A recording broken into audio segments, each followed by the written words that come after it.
I think there are a lot of Star Wars fans who, when they started watching the episode I Am Your Mother, immediately dismissed it as a childish episode, especially when you put it next among the other more seemingly mature ones. And while everyone is entitled to their own likes and dislikes, I'd like to put forward the idea that while I Am Your Mother appears to be childish, and it certainly contains many elements of it, it actually explores a very difficult theme that often goes unexplored in Star Wars.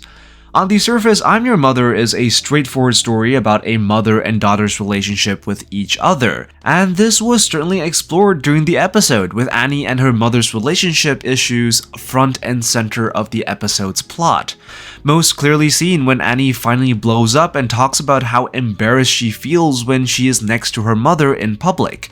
This character conflict, coupled with the numerous fun Easter eggs littered throughout the entire episode, can make the entire story pretty straightforward. But the episode actually does something pretty clever, developing an underlying theme that permeates throughout the entire episode and what the characters of the episode do. You see, I'm Your Mother isn't just an episode about family and a daughter-mother relationship. It's also a discussion about socioeconomic struggles and how that can affect how we interact with the rest of the world, especially where the youth is concerned. And it's a topic not often discussed within Star Wars. If you go back to the beginning of the episode, following Wedge Antilles' announcement, we open up on a scene where we see a Jawa steal a power cell, and as the camera moves closer, we can see Annie's home. And just by looking at these surroundings, you're immediately told that Annie and her mother aren't all that well off. The environment in which they live in is essentially the slum area of their city, their house sits below what looks to be a highway, and the general ruggedness of their surroundings indicate that this is a family trying to make ends meet. And to drive home this idea, Annie and her mother don't even have a house to live in. Their house is effectively their ship, a tugboat, likely modified into a makeshift house. The same ship that they would use in the race later on. And the real-world equivalence here would be a family living out of their car, and we are repeatedly reminded of their financial situation throughout the entire episode, especially when Annie and her mother come into contact with the Van Riepels, the antagonist of this story. Each time they interact, we are shown not just the nastiness of the Van Riepels, but a certain class's attitude and discrimination towards those of lower incomes. We repeatedly hear that the Van Riepels describe Annie's home as a flying porta potty, and there's even a moment where Annie's mother is told, "Can you come back later? Clean up will be after the race." The class division between the two families is also highlighted through the specific use of accent, where Annie and her mother can be described as using more of the traditional working class accent found in the UK. The Van Riepels use a more posh accent, one that some people might find quite condescending. Now, I'm not from the UK, so I can't actually say specifically which accent is from which part of the country, but I'm pretty certain that this difference in accent was purposefully included to reflect this class divide. So if you know what the names of these accents are, be sure to let me know in the comments down below. And these moments aren't just there to create some extra empathy with the audience, but it actually directly relates to why Annie and her mother are having relationship issues, and more specifically, why Annie feels so embarrassed to be around her in public. On the surface, it might just appear to be the case that Annie's immaturity is the cause of all these problems. Her immaturity has led to her inability to fully appreciate what her mother has done for her, concerned only with the outlook of things. And while this is certainly part of the problem, the real root cause of these relationship problems stem from Annie's own insecurity about her own family background, specifically her mother and her own financial circumstance. Because while Annie is definitely immature, her immaturity is nothing out of the norm for someone her age. However, how that immaturity manifests itself during this episode and what the insecurity she struggles with is more telling about how an individual's socioeconomic standing can affect how they view the world and their own place in it.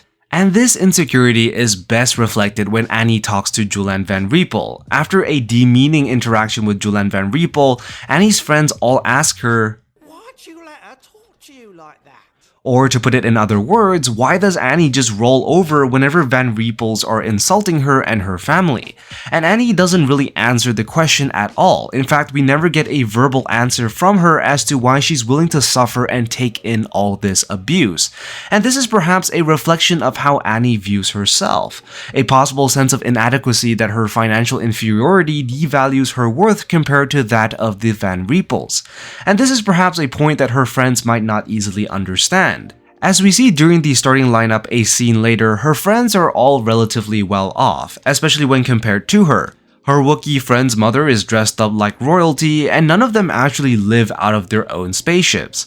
And so once you've considered the possibility that Annie's feelings towards her life and her mother stem from such an insecurity, you'll start to realize that attributing all of it simply due to the immaturity of her age is actually a little reductive.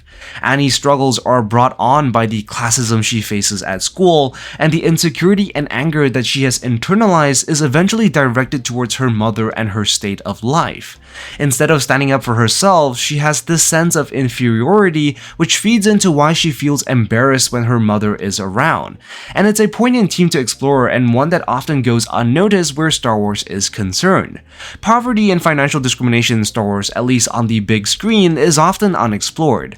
Most of the time, we are told that the main characters are short on credits, but we are never really shown the gravity of their financial situation. From the movies to the TV shows, all the main characters are told to have money problems one way or another, which ends up informing their professions and actions. And it's not like Star Wars has never touched on the topic of poverty before. From Anakin's life as a slave, to Rey's life as a scavenger, to Cassian resorting to stealing, and to Mando's bounty hunting business, the financial struggles of individuals in the Star Wars universe is well documented. But the issue is often never told in the limelight. Bigger issues, plots, and themes often overshadow this topic, and our main characters are often swept away by the bigger plot to explore broader themes already iconic to Star Wars.